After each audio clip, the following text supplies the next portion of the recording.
Pois bem, amados, vamos ouvir a palavra de Deus. Nós temos aí alguns minutos importantes para ainda celebrarmos a ceia. 2 Samuel 21, 1 a 7. Compromisso com a palavra falada não pode se tornar numa ideia banalizada. Vamos fazer a leitura do texto. Diz assim a palavra do Senhor, a verdade do Evangelho. Parou de novo, bispa? Agora deve ser a caixa. Agora vai voltar.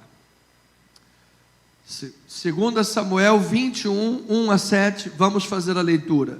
Houve em dias de Davi uma fome de 3 anos consecutivos.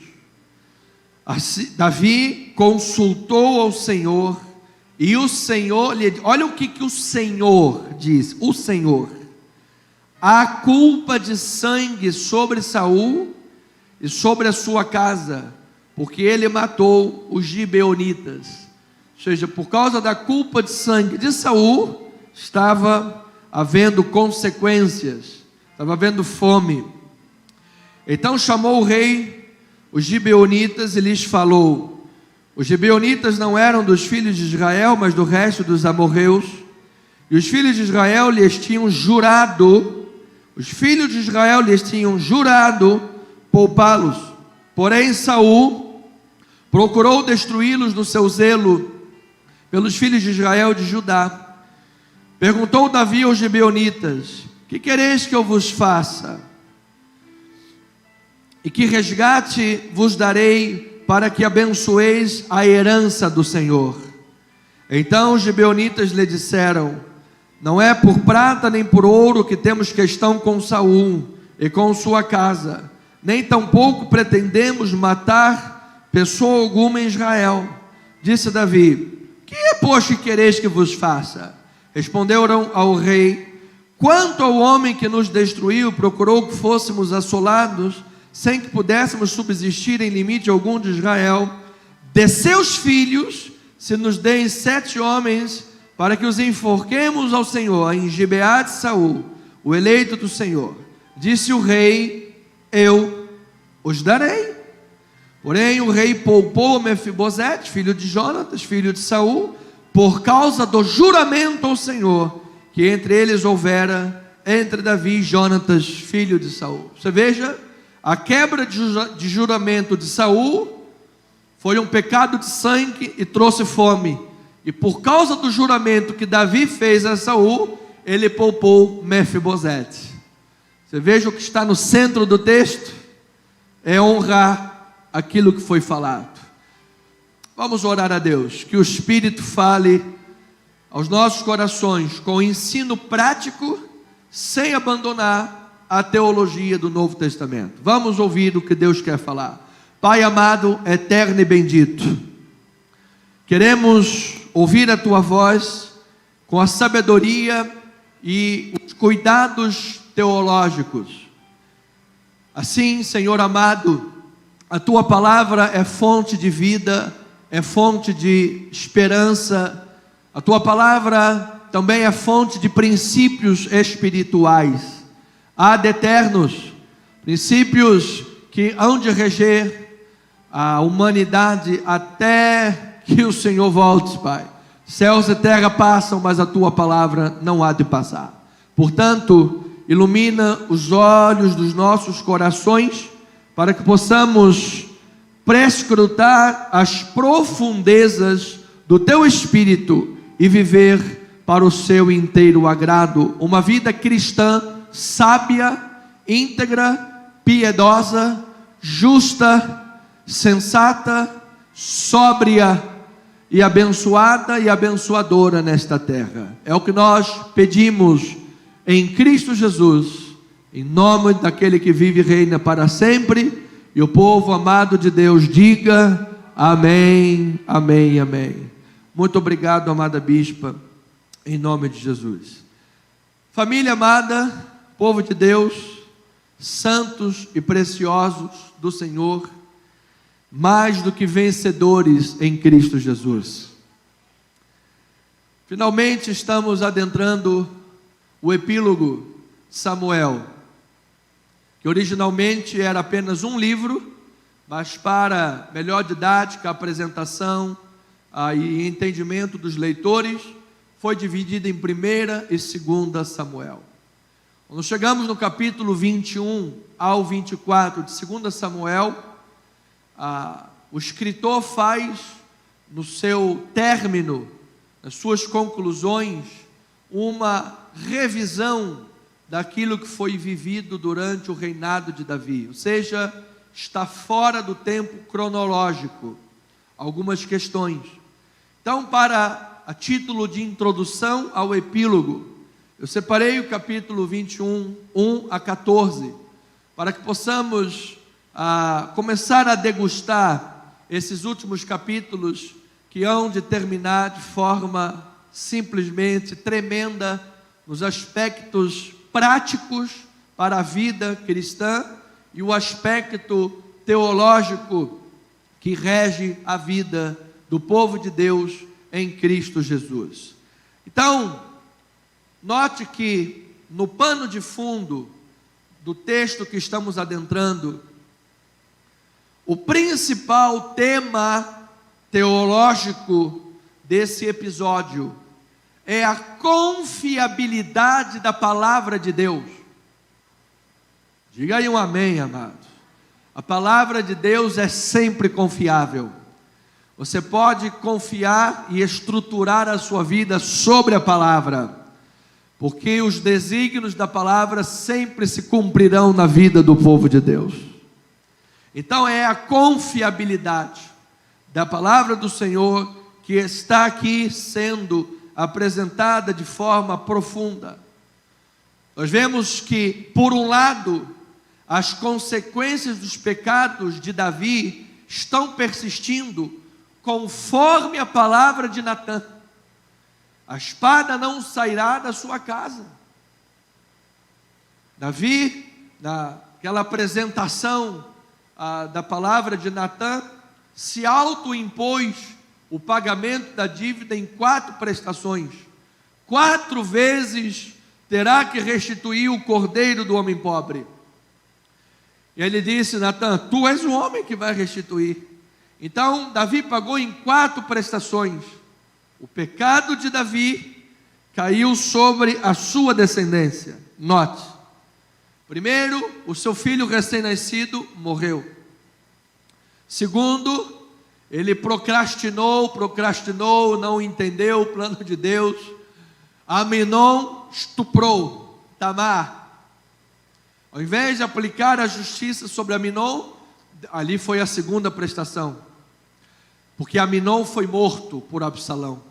Ao invés dele disciplinar Amnon, deu tempo para Absalão elocubrar um plano mirabolante e matar Amnon. Ali foi a 2ª prestação. Não aplicou a justiça, procrastinou os planos de Deus e a lei do Senhor, e deu tempo então de Absalão criar uma rebelião. Absalão furtava o coração dos israelitas na porta da cidade, criou uma grande rebelião no reino, era a espada sobre a casa de Davi. E então Absalão, preso pelas cabeleiras, numa árvore, foi morto por Joabe e a sua guarnição. Ali era a 3ª prestação. A 4ª virá já um pouco depois, já com Davi e Salomão. Mas aqui, já no livro de Reis, mas aqui Davi paga a 3ª prestação, ou seja, um pecado de Davi, de adultério e assassinato de Urias, houve consequências sobre a descendência por causa da palavra do Senhor. A espada não sairá da sua casa como consequência. Persistiram então os resultados. Por outro lado, o Senhor preserva o trono de Davi conforme prometeu. Ele disse: tu terás casa firme, o teu trono não passará, nesse trono se assentará o rei que regerá por toda a eternidade, louvado seja o nome do Senhor. Então, a despeito de toda a consequência e toda a questão e toda rebelião e aquela confusão e tumulto, a palavra de Deus, como resultado da palavra, a palavra também mantinha o trono de Davi para o louvor e a glória do nosso Deus. De forma prática, entendemos que o texto, nesse pano de fundo da confiabilidade da palavra, nos mostra o texto que Davi é um homem vulnerável, como qualquer um de nós. Se eu confiar na minha carne, eu vou cair. A minha confiança tem que estar na palavra de Deus. Então o texto mostra a vulnerabilidade de Davi, mostrando também que dentro do âmbito da corte do rei, da sua vida pessoal, há pessoas como Ziba e Simei, pessoas que fazem intrigas, pessoas desleais, pessoas que geram fofocas, como Simei, que amaldiçoou a Davi e jogou toda a culpa de tudo em cima de Davi e acusou Davi de ter sangue na casa de Saul, o que era uma inverdade. Então o texto mostra que nós teremos pessoas assim sempre nos envolvendo, pessoas que às vezes bajulam, dão um tapinha nas costas, no ombro, fazem uma massagem no ego, mas que na verdade são intriguentas, são fofoqueiras, tentam amaldiçoar o caminho, tentam puxar o tapete, e isto é parte da vulnerabilidade humana, e que nós precisamos de ter discernimento do Senhor, para não sofrermos com isso, amado. Diga amém, glória a Deus por isso. Melhores são as feridas do leal do que os beijos daquele que odeia. O texto lembra também a importância de amizades leais, como na pessoa de Barzilai e Mefibosete, fazendo uma intertextualidade com Jonatas, ou seja, pessoas que em momentos críticos de Davi, quando ele estava sendo perseguido por Saul, quando ele estava no deserto com risco de passar fome e sofrer necessidades, Deus levantou pessoas que lhe honrassem. Deus levantou pessoas que colocou a sua própria vida em risco. Você se lembra que por 2 vezes Saul tentou matar Jonatas, porque Jonatas era fiel a Davi. Barzilai honrou a Davi e todos que com ele estavam durante todo o período que ele esteve no deserto. Mefibosete soube honrar a Davi, reconhecer o seu reino, ainda mais dando autoridade e credibilidade para o reino de Davi, porque Mefibosete era da família do antigo rei, ou seja, pessoas que Deus levantou para dizer assim: estou com você, Davi, sou enviado de Deus para abençoar a tua vida. E eu creio que Deus levante mais e mais pessoas como Barzilai e Mefibosete no meio da igreja. Diga, e Jonatas, eu recebo esta palavra, para a glória do Senhor. O texto nos lembra também sobre o crescimento espiritual de Davi, que diante de todas as intrigas dos homens maus, de todos os problemas que surgiram e as rebeliões e confusões, diante de tudo isso, ele demonstrou crescimento espiritual, ele manteve a sua postura ilibada, ele foi capacitado por Deus, ele foi incitado 2 vezes, primeiro para matar o próprio Saul, depois incitado para dar logo um fim em Simei, que estava amaldiçoando seu caminho, ou seja, agir na carne, atitudes que poderiam ter contribuído para a fragilização do reino. Simei tinha um grupo grande de benjamitas com ele. Se ele fosse morto na fúria da carne de Davi, poderia despencar uma rebelião ainda maior e o reino ser dividido e quebrado. Então Davi, sendo trabalhado por Deus, com espírito de discernimento, crescimento espiritual, tomando as armaduras de Deus, trazendo para Paulo, ele estava preparado no dia mau, permaneceu firme e venceu tudo para a glória de Deus. Como é importante ter preparo na vida espiritual. Nós temos uma mania errada de só buscar a Deus fervorosamente no dia mau. Amados, busquemos a Deus todos os dias, e quando o dia mal chegar, você já vai estar vitaminado, já vai estar com o seu sistema imunológico forte. O inimigo vai se levantar por um caminho, por 7 vai fugir da tua presença, amado. Note outra coisa, tudo isso está girando em torno dos princípios bíblicos. Quando os princípios da palavra foram observados, Deus foi honrado, glorificado e o povo foi vitorioso. Quando os princípios de Deus foram procrastinados, houve intriga, houve rebelião, houve assassinato, houve estupro, houve morte. Tudo em torno dos princípios bíblicos. Então note que na época mais próspera da carreira de Davi, está lá no capítulo 8, versículo 15, foi apresentada uma lista de oficiais. Agora, nesse contexto final, entrando o epílogo de Samuel, novamente uma lista de oficiais é apresentada, mostrando uma intertextualidade, porque esta é uma característica do narrador de Samuel, dizendo nas sublinhas da palavra que o Deus que deu vitórias e prosperidade para Davi no passado é o Deus que continua honrando a sua palavra e honrando aqueles que o honram no tempo presente. Ou seja, numa linha ininterrupta, sempre valerá a pena ser fiel à palavra de Deus.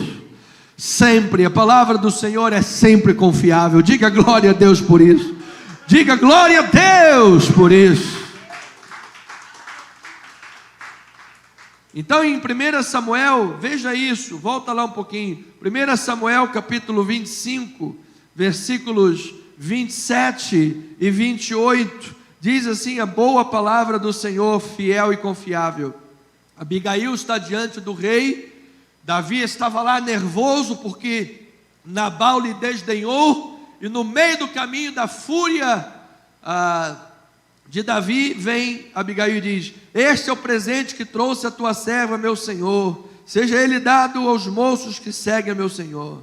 E ela tomou para si a culpa e disse: perdoa a transgressão da tua serva, pois de fato o Senhor te fará casa firme, porque pelejas as batalhas do Senhor, e não se ache mal em ti por todos os teus dias. Oh, glória a Deus por isso, amado. Olha, ovelhinha amada, uma palavra dada com a sabedoria de Deus.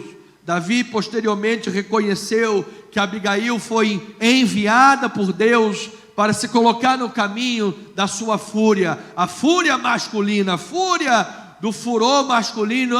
Ele me desdenhou, eu sou Davi, eu vou acabar, arrancar a cabeça dele. Entrou ali o toque feminino da sabedoria. Deus enviou aquela mulher e disse: está aqui a tua serva, está aqui o presente, está aqui, não se ache mal em ti, Deus vai te dar vitória, porque você é o rei, você guerreia as batalhas do Senhor. E esta palavra vem se cumprindo. Davi vem crescendo espiritualmente, vem aprendendo a reagir no espírito, aprendendo a agir com sabedoria, confiando na palavra de Deus. É disciplinado por um lado, porque Deus honra a sua palavra, é fortalecido por outro, porque Deus honra a sua palavra. Quando eu creio na palavra, haja o que houver, Deus sempre será glorificado, Deus sempre será louvado e honrado.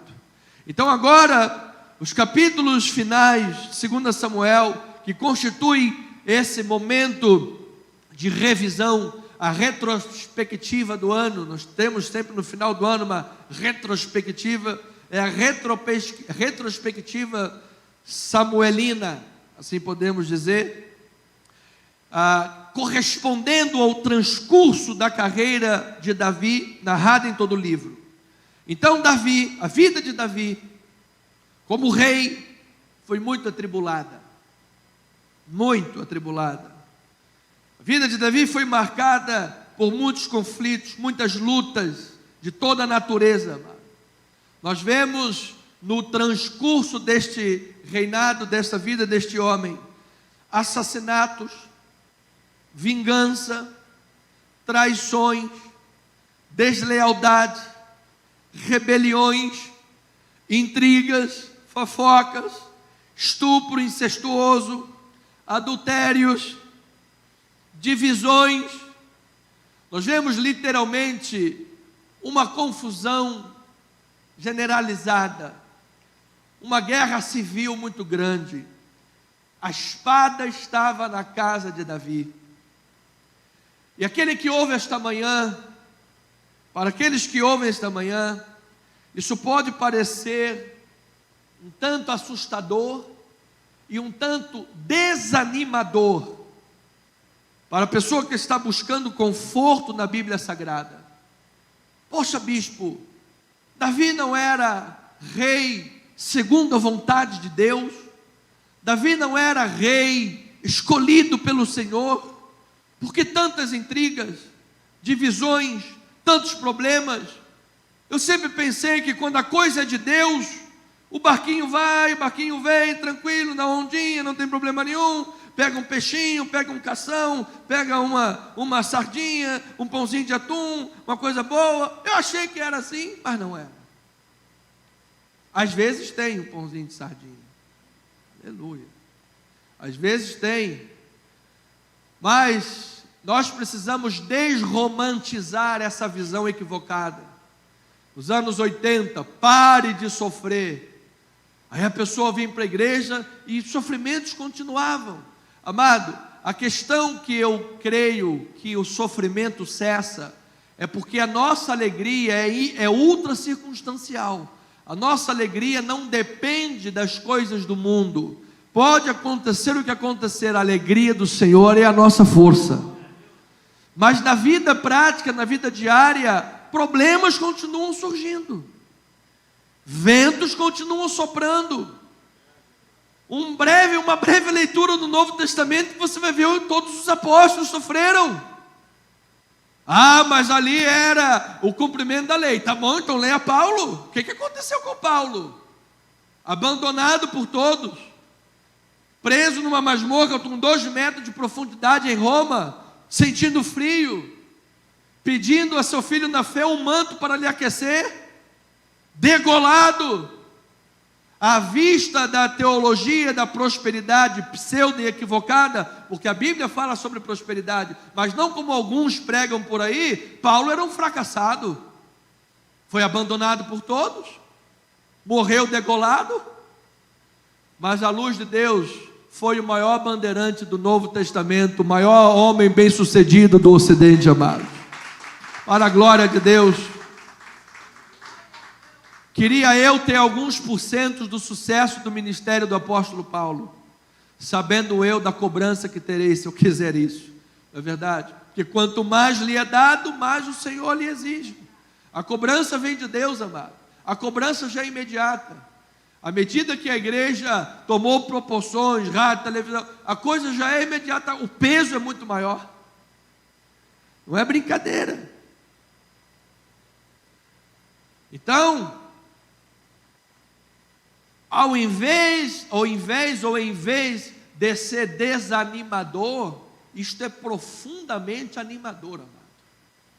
Eu quero lhe dizer uma coisa: se você colocou o teu pé no pecado e você sabe que está sofrendo consequências disso, abandona o pecado, corta o pecado e viva em santificação. Ora, se você está andando direitinho, reto diante do Senhor, e a saraivada continua caindo, meu amado, levanta a mão, adora o Senhor, glorifica a Deus, passa a prova dando glória a Deus, porque Deus é com você, amado. Deus é com você. Bem-aventurados são os que choram, porque serão consolados. Bem-aventurados são os perseguidos, porque deles é o reino dos céus. Bem-aventurados quando em meu nome vos injuriarem, vos perseguirem, mentindo disserem todo mal contra vós. Em verdade eu vos digo que grande é o vosso galardão. Disse o Senhor. Então, ovelhinha amada, a Bíblia é imparcial. A Bíblia pode servir como uma aspirina. Pode. Eu estou com uma dor de cabeça profunda. Eu vou pegar a minha aspirina. A minha aspirina é aquela caixinha de promessa, que eu só sei que tem coisa boa ali. Não é verdade? A caixinha de promessa, o cara vai lá, pinça os melhores, entre aspas, os melhores versículos da Bíblia. Senhor é meu pastor, nada te faltará. Tudo posso naquele que me fortalece. Somos mais que vencedores em Cristo Jesus. Então, às vezes, quando a gente quer uma aspirina espiritual, a gente vai na caixinha da promessa ou liga em alguns pregadores que sabem que a mensagem é aspirina e não passa disso. É aspirina espiritual. Aí você vai lá e toma a aspirina. Pode servir? Pode servir de aspirina espiritual. Mas a palavra é muito mais profunda do que isso, amado. A palavra nos traz princípios de vida. Ela nos traz princípios de conduta. Ela nos traz princípios tão profundos que seja na alegria, seja na dor, seja de um jeito, diz com a palavra de Paulo, quer pela vida, quer pela morte, Cristo será engrandecido no meu corpo. Amado, crente também fica doente. Crente também pega a Covid. Na verdade, às vezes o Covid se convida. A gente quer expulsar ele, mas ele se convidou. Crente enfrenta problemas econômicos. Crente é mandado embora. Crente é perseguido. É ou não é verdade? Agora, em todas estas coisas, somos mais que vencedores. Tudo posso naquele que me fortalece. Essas são verdades irrefutáveis. São verdades que não podem voltar jamais vazias. Então a Bíblia é imparcial. Ela mostra as grandes vitórias, mas ela mostra as grandes lutas. Amado, como eu me sentiria um derrotado e um depressivo se olhasse a Bíblia e só visse como Facebook, foto de Facebook, só coisa boa.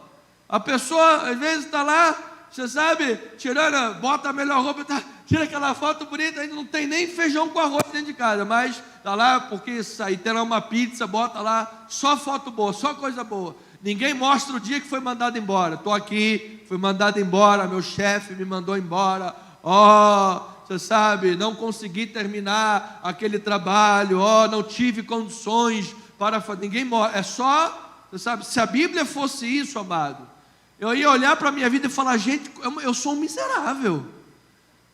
Cara, eu sou um cara que eu vou te falar. Eu acho que eu sou um Zé Ninguém, porque eu só vejo aqui, sabe? Mas como a Bíblia é tão maravilhosa, que ela mostra que os homens são falhos, caem, pecam, erram, sofrem questões, mas sobretudo Deus sempre permanece fiel. Quando o homem se arrepende, volta, Deus restaura a vida desta pessoa. No meio do turbilhão, e como disse Isaías, Deus faz o seu caminho no meio da tormenta. No meio do turbilhão e do problema, o que para mim é impossível, o que para o fulano de tal é impossível, para Deus não há impossíveis em todas as suas promessas. Então a palavra mostra a realidade do ser humano decaído. A palavra mostra como é que Deus intervém na história do jeito que ela é. Amado, a Bíblia não é um livro todo, sabe, amarrado, costurado, e não mostra isso não, porque se mostrar isso vai pegar mal. Não, Senhor. A Bíblia mostra que Davi foi um adúltero, Davi foi um assassino, mas pela misericórdia e graça de Deus, foi um homem segundo o coração de Deus. Se Davi caísse nas graças do nosso julgamento, cortaríamos-lhe o pescocinho. Mas como ele caiu na graça do julgamento de Deus, foi restaurado por Deus, o maior rei de Israel. Quem sabe alguém me ouve que acha que foi muito longe na sua vida. O pecado levou você mais longe do que você esperava, mais longe do que você queria. Ele prometeu a liberdade, mas pagou você com a escravidão. Esta manhã Deus pode quebrar o poder do pecado, restaurar a tua vida e te fazer viver como cabeça nesta terra, amado. Então a palavra nos mostra que Deus entra para fazer na história do homem como ela é, para fazer a sua grande obra, para fazer as suas maravilhas. Hoje nós podemos dizer as glórias de Deus realizadas no meio do povo de Israel. O texto bíblico nos dá condições espirituais, princípios da vontade do Senhor, para estabelecermos a nossa casa, a nossa vida com firmeza, com segurança, apesar das aflições, e então superarmos e vencermos, porque Deus, com a sua palavra, é sempre fiel, amado. Então, A ideia central é que a falta de compromisso com esta palavra, a falta de compromisso, como esta palavra traz os princípios para a minha vida, e eu devo falar e praticar o que está escrito, ou seja, a falta de compromisso com o que eu falo, biblicamente, com que aquilo que eu digo, gera muitos problemas. E isso gera problemas de relacionamento que não se resolvem e podem exalar mau cheiro numa família por gerações a fio. Amado, se você não tem compromisso com o que você fala, você não tem compromisso com a palavra. Diga amém por isso. E se você não tem compromisso com o que fala, isso vai gerar muitos problemas. Então veja aí 21, 8 e 9. Você veja que, lembra que no texto básico, no versículo 1, diz que veio fome, porque havia sangue de Saul. Aí agora, vamos ver lá, o versículo 8 e 9, diz assim: porém tomou o rei dos filhos de Rispa, filha de Aiá, que tinha tido de Saul, a saber, Harmonia, Mefibosete, como também os 5 filhos de Merabe, filha de Saul, que tivera Adriel, filho de Barzilai, o Meolatita, e os entregou nas mãos dos gibeonitas, os quais os enforcaram no monte perante o Senhor. Caíram 7 juntamente, foram mortos nos dias da ceifa, nos primeiros dias, no primeiro da ceifa da cevada. Você veja que o sangue caiu sobre os filhos. Agora, precisamos fazer considerações teológicas, para que não haja confusão na igreja de Cristo, povo santo de Deus. Jeremias, o profeta, anteviu o dia em que o julgamento de Deus seria aplicado de modo estritamente individual. Veja isso em Jeremias 31, versículo 29 e 30, diz assim: naqueles dias, são os nossos dias, já não dirão, os pais comeram uvas verdes, e os dentes dos filhos é que se embotaram. Cada um, porém, será morto pela sua iniquidade. De todo homem que comer uvas verdes, os dentes se embotarão. Porque aqui você vê Saul com o pecado de sangue, e quem morreram foram os filhos. Quem pagou a conta foram os filhos. Aqui agora Jeremias, antevendo o tempo que viria, diz: não, verá dias que quem pagar é que vai, quem cometeu o crime é que vai pagar. Nós vamos ainda um pouco mais profundo disso. Isaías profetizou que além disso, haveria um povo debaixo de uma nova aliança, que edificaria os lugares antigamente assolados. Não apenas aqueles que cometeram e pagaram o preço, e de geração em geração foram destruídos, mas que pela graça de Deus, ungidos pela graça de Deus, pelo poder do Espírito Santo, nós podemos edificar o que as gerações anteriores tiveram destruídas. Amado, Deus pode restituir tudo que o diabo levou, amado. Tudo que o gafanhoto corroeu na tua família, através do jogatina, através dos vícios, através do tabaco, através da prostituição, através do adultério, da vergonha, tudo que foi a terapia sistêmica familiar, fez lá uma árvore do pecado e da destruição na tua casa. Através da vida do crente, tu podes edificar estes lugares destruídos. Veja o que Isaías 61, 1 a 4, diz a palavra do Senhor: o Espírito do Senhor Deus está sobre mim, porque o Senhor me ungiu para pregar boas novas aos quebrantados, enviou-me a curar os quebrantados de coração, a proclamar libertação aos cativos e a pôr em liberdade os algemados. Você recebe esta palavra, amado? Aí ele diz: a apregoar o ano aceitável do Senhor e o dia da vingança de quem? Olha, amado, deixa a vingança com Deus, que Ele sabe como faz. E a consolar todos os que choram, e a pôr sobre os que em Sião estão de luto uma coroa em vez de cinzas, óleo de alegria em vez de pranto, vestes de louvor em vez de espírito angustiado, a fim de que se chamem carvalhos de justiça, plantados pelo Senhor para a sua glória. Versículo 4, olha lá: edificarão os lugares antigamente assolados, restaurarão os diantes destruídos e renovarão as cidades arruinadas, destruídas de geração em geração. Diga glória a Deus por isso, amado. Oh, glória! Amado, que o poder do Altíssimo envolva a tua vida e transborde pela tua vida de tal forma que você transborde para a direita, para a esquerda, e onde você andar, Cristo esteja andando na tua vida, amado. Onde você passar, a glória de Deus passe através da tua vida. Gerações outrora destruídas pelo álcool, pela bebedeira, pelas mentiras, pelas prisões do pecado, pelos enganos, pelos maus ensinamentos, pelos maus exemplos paternais, coisas terríveis que você viu na sua infância, na sua casa, na sua família, que corroeram os dias, trouxeram infelicidade e tristeza.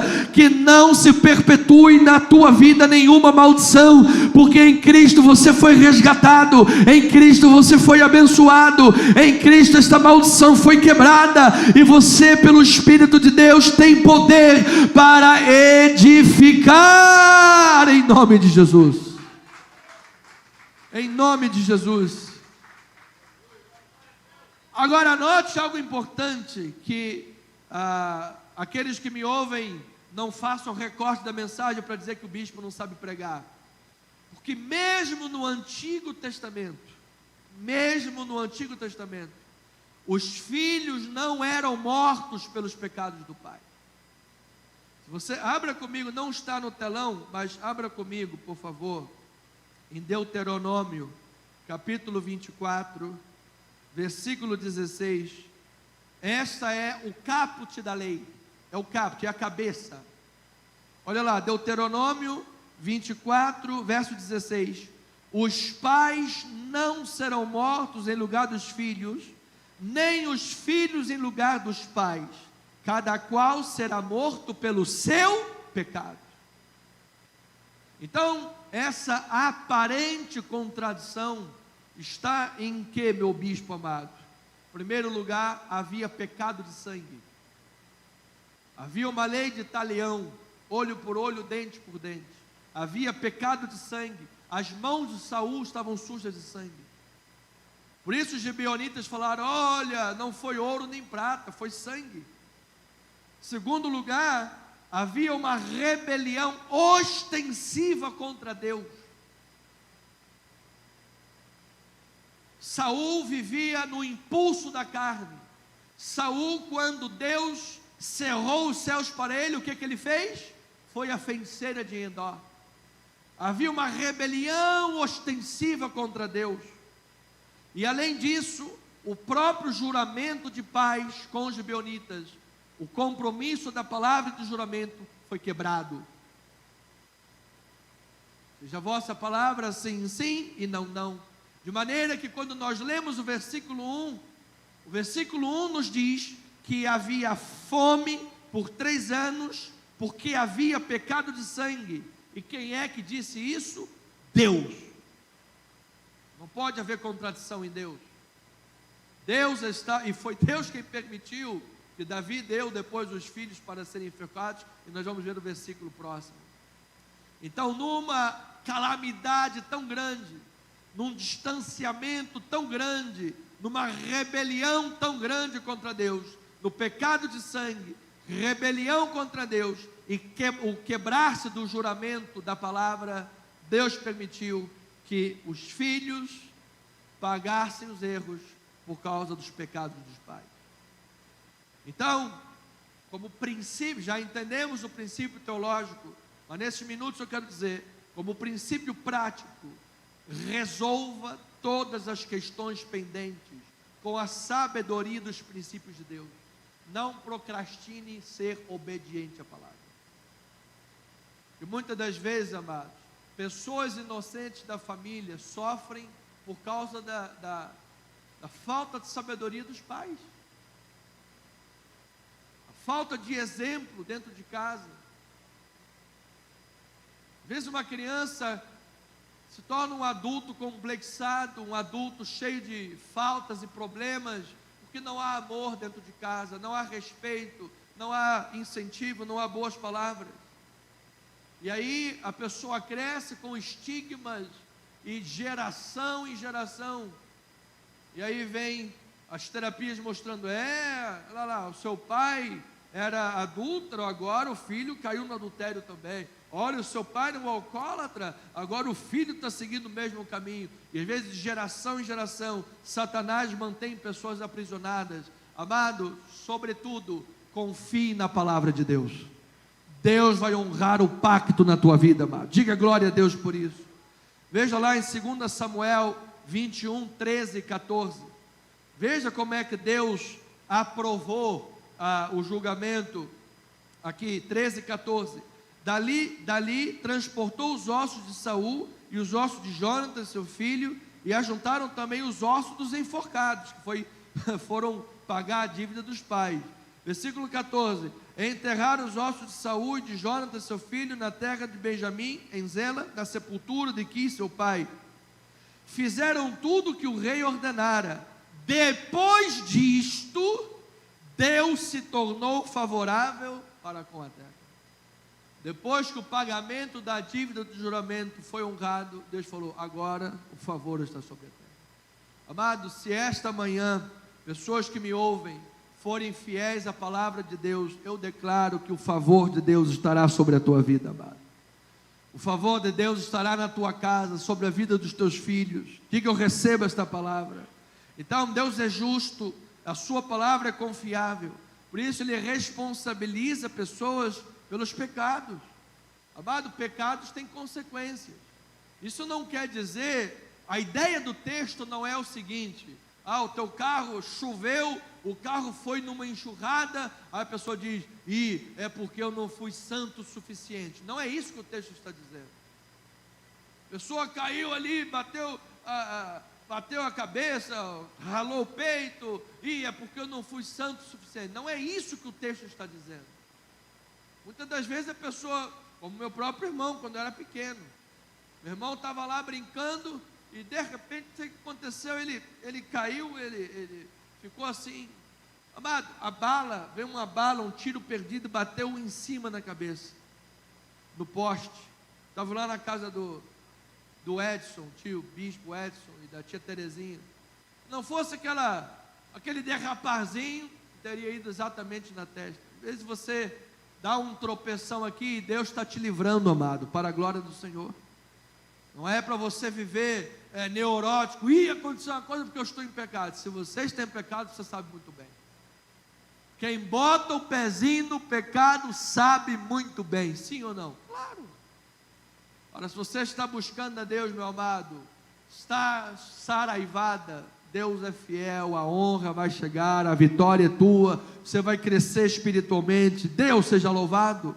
Hebreus 12, 14, Deus responsabiliza, portanto, consequências vêm, isso também é bíblico, olha lá, Hebreus 12, 14, segui a paz com todos e a santificação, sem a qual ninguém verá o Senhor.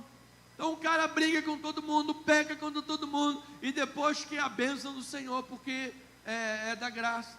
Amado, graça de Deus é tu, diga eu recebo esta palavra. Quem vive na graça de Deus não vive brigando com todo mundo. Quem vive na graça de Deus faz as pazes com todo mundo. Aí depois ele diz, versículo 15, atentando diligentemente, porque ninguém seja faltoso, separando-se da graça de Deus. Nem haja alguma raiz de amargura que brotando vos perturbe, e por meio dela muitos sejam contaminados. Nem haja algum impuro, profano, como foi Esaú, o qual por um repasto vendeu o seu direito à primogenitura. Pois sabeis também que posteriormente, querendo herdar a bênção, olha lá, o olhão na bênção, o zoião na bênção, foi rejeitado, pois não achou lugar de arrependimento, embora com lágrimas o tivesse buscado. Amado, não adianta chorar o leite derramado. É por isso que o bispo precisa trazer a mensagem de admoestação, para que você veja antes de semear. Depois que semeou a divisão, foi lá, quebrou, arrebentou todo mundo. Tinha na igreja um cara que era assim, né? Ele brigava com todo mundo.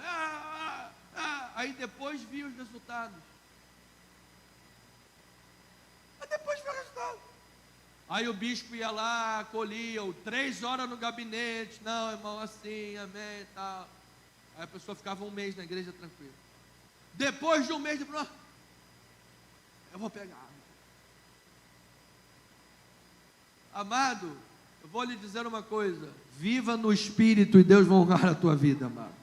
Então eu preciso terminar esses 2 minutos dizendo, então, que na ocasião em que o tratado foi feito entre Saul e os gibeonitas, os líderes da nação reconheceram que a ira divina lhes sobreviria caso transgredisse os termos do acordo. Você sabe o que eu vejo aqui, amado? Muitas das vezes a pessoa está no leito de hospital. Senhor, se o Senhor me livrar desse hospital, eu prometo que eu vou ser fiel, eu não vou faltar mais o culto, eu vou ter vida de oração, eu vou honrar tudo na tua casa. Sai do hospital, vem 1 mês à igreja, no 2º mês já não pode vir mais. Se esquece dos votos que fez a Deus, desonra a palavra falada. Isso tem a ver também com promessas em tempo de eleição. Em tempo de eleição, o cara promete que vai fazer o mundo inteiro. Depois, quando está lá, na cadeira não faz nada. Ou então vendedor de plano, nem todos, nem todos, mas alguns vendedores de plano de saúde. O cara, quando vai vender o plano de saúde, ele diz assim, se você ficar doente, isso, você vai ter toda assistência. Se morrer, a gente ressuscita. Aí depois a pessoa tem uma dor de dente e não tem cobertura do plano. Para conseguir atendimento para dor de dente é um problema. Tem que ligar, não sei para quem. Então, amado, honra a tua palavra. Então, nós vemos aqui no texto, na introdução do epílogo, um contraste entre a palavra de Deus, que é sempre confiável, pois tudo que ele falou acerca de Davi, assim sucedeu. E o contrário a isso, vemos a instabilidade dos juramentos dos homens e as suas consequências. 7 pessoas enforcadas nesse caso. Então, Deus não é homem para mentir, diga amém por isso. E nós que somos imagem e semelhança do Senhor, o que é que precisamos ter? Integridade com a nossa palavra. Quem é crente tem palavra, diga amém por isso, amado. Precisamos construir a nossa casa em obediência à palavra dos ensinamentos de Deus. Mateus 7, 24 e 25 diz a palavra: todo aquele, pois, que ouve estas minhas palavras e as pratica, será comparado ao homem prudente que edificou a sua casa sobre a rocha. Caiu a chuva? Caiu. Pensei que ia ser só mar de rosa, bispo. Estou praticando a palavra. Pensei que é só bênção, é só vitória, é só vitória, é só vitória. Caiu a chuva, meu amado. Transbordaram os rios, sopraram os ventos, deram com ímpeto contra aquela casa.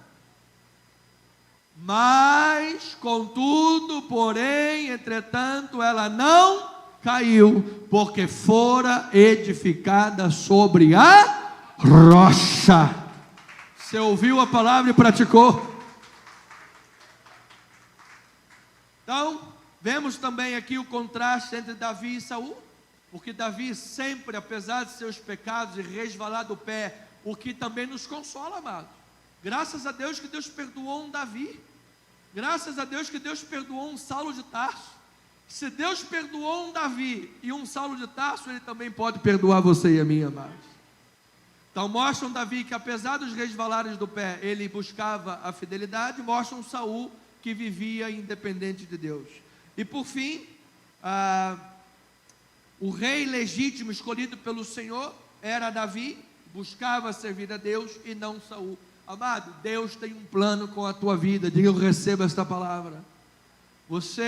Às vezes a pessoa fica com dúvida, mas será que eu sou de Deus? Será que eu não sou de Deus? Amado, só o fato, a pessoa às vezes passou lá um carro, não faz isso porque está muito perigoso, trânsito principalmente, mas passou um carro, ele botou a cabeça, aí depois a pessoa fica lá a semana inteira, eu gritei porque aquele cara passou na frente, me quase batendo no meu carro, eu xinguei ele, você não sei o quê, flamenguista, não, flamenguista não é xingar não, não sei o quê, aí depois fiquei arrependido e tudo mais e tal, e a pessoa fica com dúvida. Amado, só o fato de estar arrependido e buscar se consertar, já mostra que você é de Deus. Por isso eu amo os flamenguistas, amado. Eu amo meus irmãos flamenguistas.